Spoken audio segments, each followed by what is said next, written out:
అండి. మా ఛానల్ ఇంకా సబ్స్క్రైబ్ చేసుకోండి. ఒక విషయం చెప్తానండి. ఇప్పుడు ఇద్దరు కొడుకులు ఉన్నారనుకోండి. ఇద్దరు కొడుకులు పెద్ద కొడుక్కి దగ్గర సంబంధం అంటే వాళ్ళ రిలేటివ్స్ అవ్వాలని చేసుకుని, రెండోది దూర సంబంధం బయట వాళ్ళు అక్కడి నుంచి సంబంధం మ్యాచ్ చేసుకొని మ్యారేజ్ చేసుకున్నారనుకోండి. రెండు పనులు ఒకలాగే చూడాలి.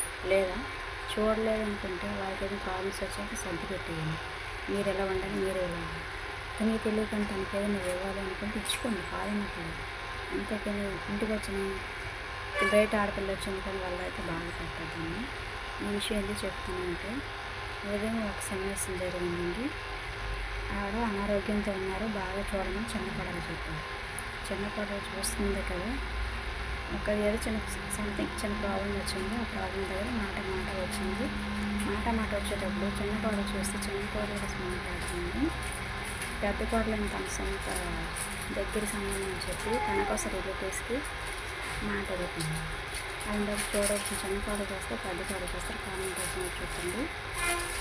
ఇంకొక విషయం అండి, అలా చూసిన తర్వాత ఇప్పుడు ఏదైనా ప్రాబ్లం వస్తే చిన్న కోడలు చూడాలంట, సపోర్టింగ్గా పెద్ద కోడలు చేస్తారు. అత్తయ్య తన అనారోగ్యంతో ఉన్నారని వాళ్ళ అమ్మాయి వాళ్ళ అబ్బాయి అయితే చాలా బాధపడుతుంది. తనకైతే ఎలాంటి గిల్టీ ఫీలింగ్ లేకుండా ఉన్నారు. తనతో హ్యాపీగా ఉంటే లేకపోతే 50-50 ఛాన్సెస్లో ఉన్నా సరే తన ఎంజాయ్మెంట్ తన ఎనర్జీ చూస్తే మాకైతే ఆశ్చర్యం వేస్తుంది.